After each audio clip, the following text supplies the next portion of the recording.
This is the topic, the theme we are discussing today is that how to rewrite your story. The speakers are Mahima Anand and Sarah Ras. I welcome you all here. This is for the session. Have a good day also. Just I will hand over this mic to the Mahima Anand. Okay. This is Zankana Parekh, right? Yeah, very sorry. This is welcome. Please, Zankana Parekh. She is a lead speaker actually. This is followed by this ma'am. Right. Very welcome, madam. Please, I'll hand over. Thank you. Good morning. Looks like we have a nice little intimate crowd today. So I think we'll keep it very intimate. And in the end, we want to hear all your stories, which I'm sure you have beautiful stories to tell as well. And of course, the three of us are going to offer our stories and our insight. So my name is Zankana Parekh. I am a physical therapist turned fashion designer. And I am a philanthropist. I am a mom of 3 kids. And clearly, I have rewritten my story, which is what we're going to talk about today, is how to rewrite your story. So when I was about 10 years old, I'm born and brought up in Kenya. And we had gone to the museum with a bunch of friends and my older sister. And I was about 10 years old. There's a stream in the back of the museum, which we decided to go explore.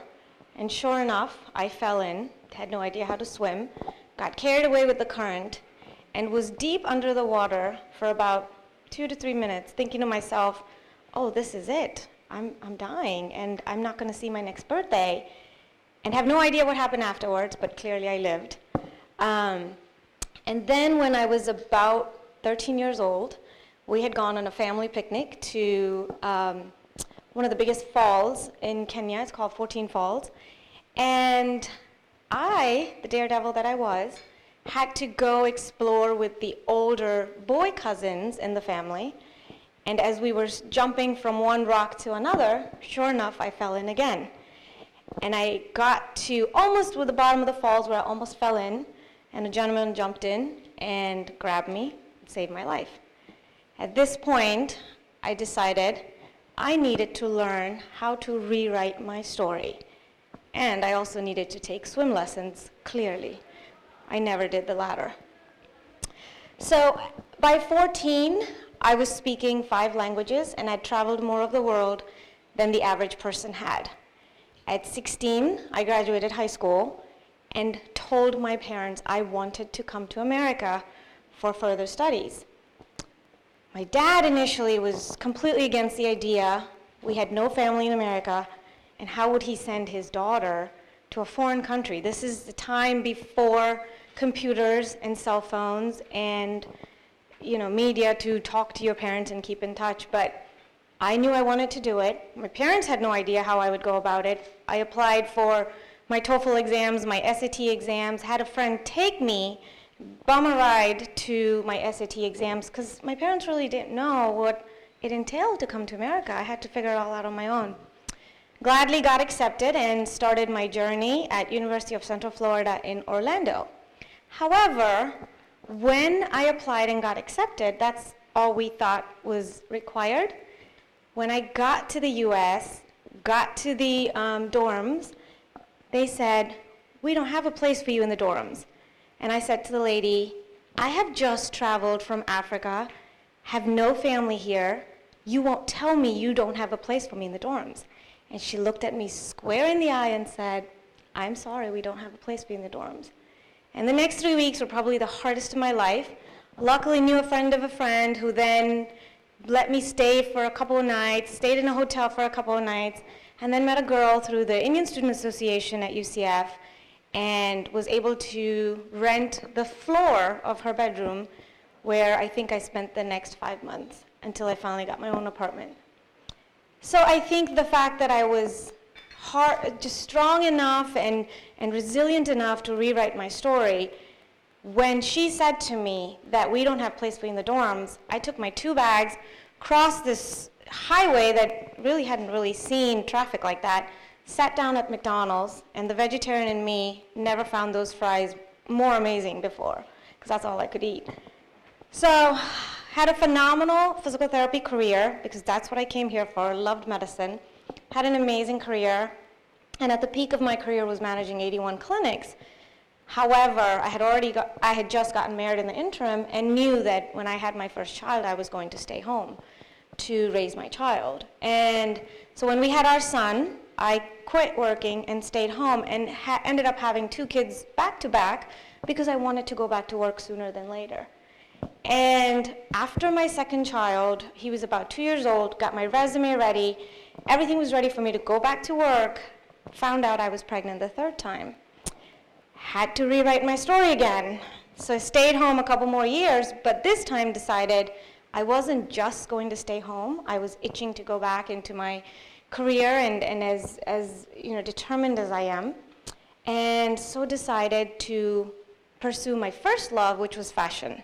I had been stitching and designing since I was 14 years old, and it was in my blood. I had no formal fashion degree or education, but wanted to go back into fashion. So I started initially with blogging, and then I applied for a position with Glamour magazine for their Glambassador, and ended up getting it.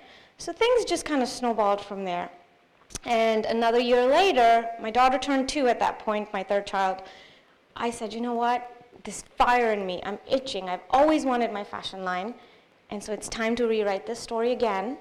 And over a glass of wine, made that decision and started my fashion line.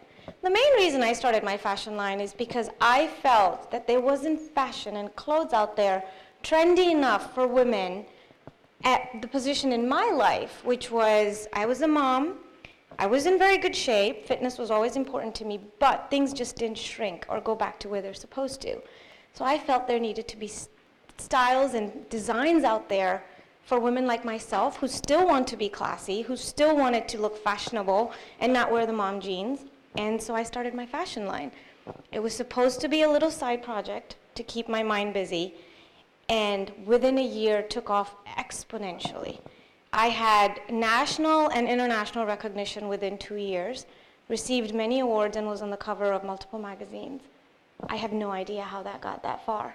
Probably a lot of hard work, but also taking the leap of faith. So why do I give you my detailed life story and a synopsis of what I've done? Because I am here today to tell you how to rewrite your story. Now don't get me wrong, I come from a lineage of rewriters. My grandfather left India for about 2 years, went to Kenya to build the Kenya-Uganda Railway with the British Empire, and then came back. My dad got invited to start a foundry in Kenya, moved his wife and 2 kids, one of whom was 3 weeks old, yours truly, to Kenya, and started his life from scratch, had absolutely no family, but decided he wanted to give his family a better life. So I come from a family of rewriters. My dad, who absolutely I consider, of course, my mentor and someone I look up to, but he had 3 daughters and 1 son. And he educated his daughters just as much, if not more, than his son, because we come from a generation where girls are not educated that much. And I lived in a country where pretty much after 12th grade, girls do a few courses here and there and then get married. But my father said, I am educating my daughters as much as I can. So I clearly come from a very good DNA of rewriters. But even if you don't come from a lineage of rewriters, you can be the author of your own life. The pen is in your hands to rewrite your story. So I'll give you a few steps to rewriting your story, what we'll call Rewriting Your Story 101, or Rewriting for Dummies. Number 1, is there a solution to your problem? You have to find a solution first. Is there a solution? What is the solution? What are your options? And how can you make the most of the situation at hand? So I think the key thing is to identify your problem and the solution, whatever step you are in life. How can you change the direction of the boat? That's the second step. So what can I do differently in this case, given that I have been put in this situation? Try to think outside the box. Try to think of option A, option B, option C, and see which one you can do at that point to make this situation better. Number 3, and the most important in my opinion, be ready for hard work.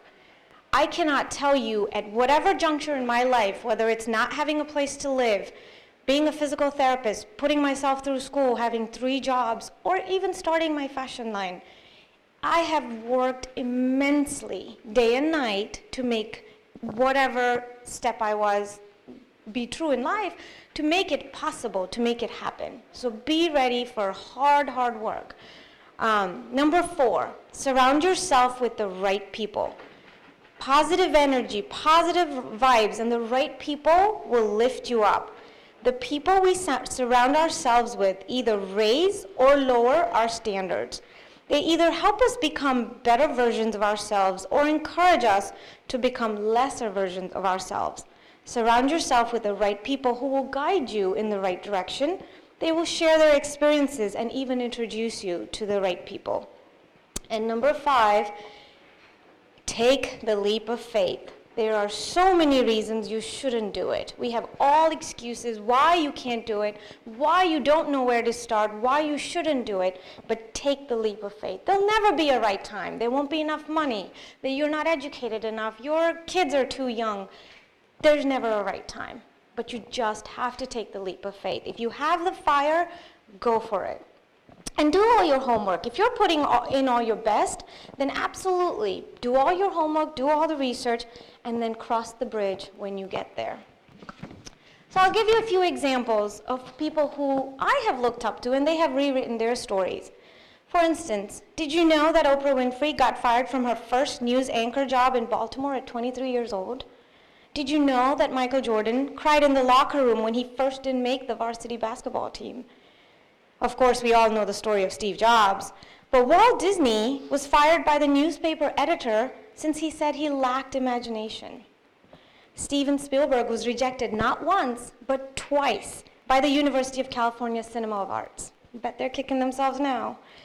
J.K. Rowling was a mother living off of welfare when she wrote her first Harry Potter novel. Van Gogh only sold 1 painting in his life, The Red Vineyard, and it was right before his death. Stephen Cook was a homeless person working as a janitor in his late 20s. And my favorite rewriter, Malala Yousafzai, believed in educating girls, was shot in the face, and came back from the dead even stronger. So I'm sure you guys will say, well, these are examples of all people who've made it. What about the ones who didn't make it? And I have many examples of such as well. But the one that stands out most is a dear friend that we lost a year ago back home in the United States. He succumbed to a very rare form of leukemia, and it was one of the most rarest kinds. I think only about 1% of people in the world have it, so not much information out there on it. And he passed away at a very young age, leaving behind his wife and 9-year-old daughter. But when he got the diagnosis, and he had suffered almost for 11 years, but the last 4 years of his life, he really suffered and lost his vision. He had lost his hearing, but he never gave